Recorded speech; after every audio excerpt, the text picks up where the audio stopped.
Hey guys, welcome back. This is Abhishek again, and welcome to my YouTube channel. So today in this video, we're gonna talk about spelling correction, and we will look at various libraries to do that. Some of them are fast, some of them are slow. So I would suggest which library you should use for your NLP project. So stick with this video, and before starting, if you haven't subscribed my channel, please subscribe because we upload machine learning, data science, NLP related videos each and every day. So let's get started.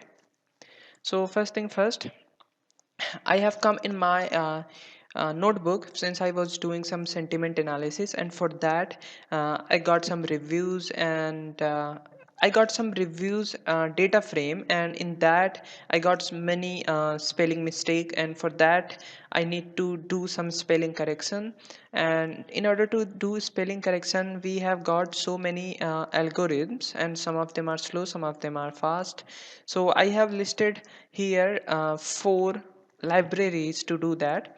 The first one is text blob, second one is autocorrect, and third one is py spell checker, and the fourth one is gingerit. So, okay, so gingerit is quite slow and it require internets, and that's why I'm not talking about this because there is no benefit to talk about this library. So we have text blob, speed is quite medium, and autocorrect, this is fastest speed and no internet required, and py spell checker, speed fast and no internet required. Okay, so first thing first, I have taken a very problematic text. Here you can find out so many spelling mistake right here, even sleepy there, and I'm going, there are lots of spelling mistake in this text. And before dealing with this text, what I'm gonna do, I will install one by one every library and we will see how to do spelling corrector. Okay, so first thing first, I have first I'm going through py spell checker. And in order to use PySpell checker, you have to do pip install PySpell checker. And if you are a person kind of you like to do installation on your command prompt, so I would suggest you, if you are using Jupyter notebook, you have to use your cell, because if you use by using your Jupyter cell, you will never have any import problem. The path will be always same as your Jupyter notebook. So I would suggest you to install from Jupyter cell. Okay, so I have done a pip install spy checker, and you will see that 2.5 MB it has taken and it has successfully installed. And then what I have done, because when we deal with NLP, we get a quite big data set, quite big corpus, and time really matters when we have big corpus, right? So that's why I'm also going to calculate the time taken by dealing with, right? So I will also calculate time. So what I have done here, so from spell checker, import spell checker. So then what I have done here is start equal to time dot time, because I am also interested to calculate the time elapsed. And then what I have done, I have called spell checker. And then what I have done here, I had make a list where I'm splitting this whole text into tokens, and I'm passing this token into spell dot correction. Okay, and then it will return a list, and then I'm joining that. And here we go, and then end and print end minus start, and that will be your time elapsed. And if you run this, so it's quite depend, like right now it's taking a 0.58 milliseconds, I guess. So that doesn't matter, we are just looking at number, we are just interested in number, right? So here you will be able to see that all my spelling mistake has gone, almost a spelling mistake has gone, and it took somewhere around 0.58, right? So now the second one is I'm using autocorrect. And keep remember that whenever you use PySpell checker, you have to pass your tokens in spell dot correction method. Okay, and now we are using autocorrect. In autocorrect, I personally use autocorrect because it's quite faster than text blob and PySpell checker as well. So what you have to do first, you have to install by using pip install autocorrect. So I have installed it. and then what you have to do here, you have to pass the whole sentence. You don't need to tokenize everything, right? So that's why I personally use this one.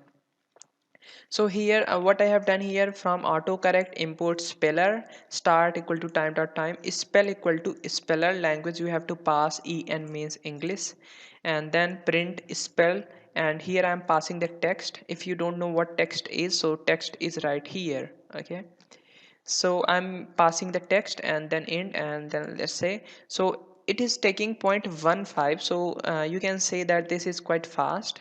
Okay, and now the third one is text blob, which is very popular library. Text blob, it also comes with a spell checker, but that is not that fast. So from text blob, you have to do from text blob import text blob, since I had installed a text blob. So if you haven't used text blob, you have to do again same thing, pip install text blob, and then I'm taking start time, and then I'm taking end time, and then subtracting there. And then in text blob, you also need not to tokenize, you can pass the whole sentence. So I have passed the whole sentence in text blob, and then text and dot correct method. You have to use correct method, and you will run this, so you will get all spelling mistakes, and every spelling mistake will be corrected. And it's taking 0.37. We can say that this one was quite faster, and that was pip install autocorrect, so autocorrect method. So I personally use this whenever I do some NLP project. And the second thing what I wanted to tell you, that if you are using Kaggle notebook, then Kaggle notebook comes very slow CPU. Kaggle notebook has not very fast CPU, multi-core CPU. So doing NLP project, I always prefer my system, my local system, because it has quite faster CPU, and I can save lots of time. So the takeaway is, from autocorrect has come out as fastest. So you have to use autocorrect. So here I can also apply this autocorrect in my whole data frame. So I had reviews. Let me show you what reviews is. Reviews dot text, right? So reviews dot text is my data frame, and it has whole text, and I'm taking length as 10,000. So what I'm using here is, since it's a data frame, so it will always support apply method. And apply method, what apply method does, apply method pass every row one by one in our function, right? So here I had used lambda function. It's very simple how to use lambda function, and this will be the return body. And in return body, I'm passing a spell, and I'm passing the whole sentence, because over iteration x will be first sentence, and then second sentence, then third row, then fourth row. It's same like that, and I'm passing spell x, and you will be able to see that I'm now getting the whole text without any spelling mistake. So that's all for this video, and thanks for watching this video. If you like this video, if you have any problem, any doubt regarding this notebook, please let me know in comment box. I would definitely help you. Thanks a lot. Thanks for watching this video. Have a nice day.